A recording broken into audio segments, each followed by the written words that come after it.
The Hindu Editorial, a welcome move. Center's free food grain distribution in 2023 will provide relief to states. The government has decided not to extend the Pradhan Mantri Garib Kalyan Ann Yojana, a scheme that ran between April 2020 to December 2022, except for a short period in between, and provided additional allocation of food grains, example, rice or wheat from the central pool at 5 kilograms a month, free of cost to beneficiaries under the National Food Security Act. PMJKY absorbed the shock of the pandemic for the extreme poor and also brought in political dividends for the ruling Bharatiya Janata Party in many states that had elections this year, including Uttar Pradesh in particular. While discontinuing the scheme, the government has said that it will bear the expenses of food grains under the NFSA for 2023 and ensure free ration under the Act for the estimated 81.35 crore beneficiaries for that year. In other words, ration card holders can now avail 5 kg of wheat or rice per month for free rather than at a subsidized rate, while Antyodaya Ann Yojana card holders will receive 35 kg of free food grains. As the estimated number of 81.35 crore beneficiaries is still based on census 2011 numbers, and public distribution system entitlements have been limited to ration card holders and quotas framed by the union government.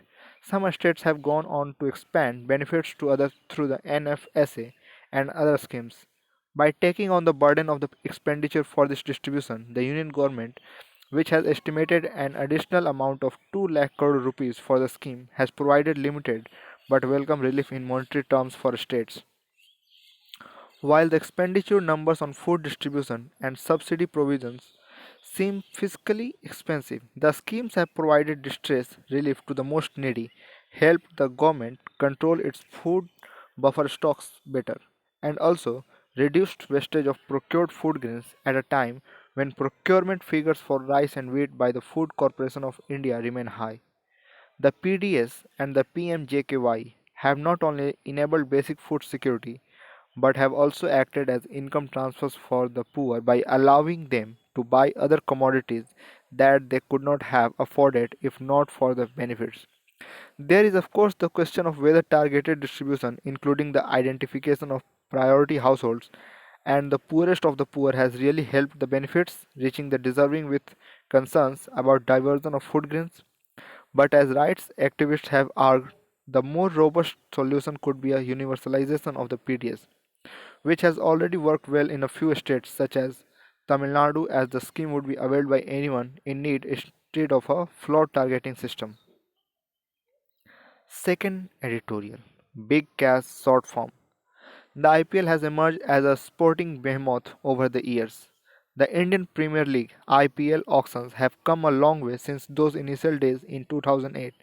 Just as the league emerged as a sporting behemoth, attracting leading cricketers and fresh talent both from the overseas and domestic sectors, its brand equity was often revealed through the astronomical money that the franchises were allowed to spend at the player auctions.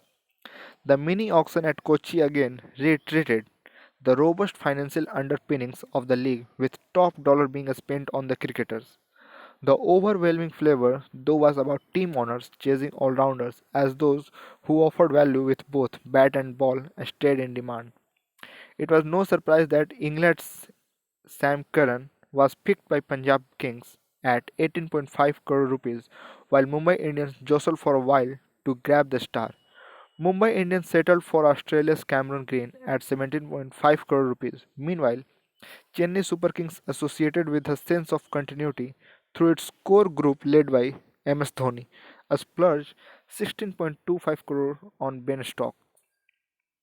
The England Test keeper and coach Brandon McCullum have redefined the way cricket's longest format is played, and Stokes also lends a spark to 2020s, the only other segment he plays after retiring from ODIs. England, which had disdain towards the IPL during its formative years, has now embraced the league. A combined expenditure of 167 crore rupees for 18 players was incurred by the franchises during a frenetic evening at Kochi, having retained essential players in the lead up to this auction. Teams ranging from defending champion Gujarat Titans to Lucknow Super Giants were keen to plug their resource gaps.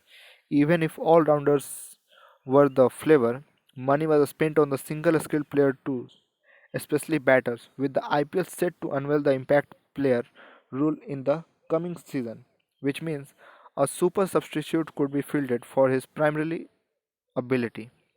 It was no surprise that the likes of Harry Brook, Mayank Agarwal, or Manish Pandey evoked interest. Titans also picked Kane Williamson, the New Zealander who was released by Sunrisers Hyderabad.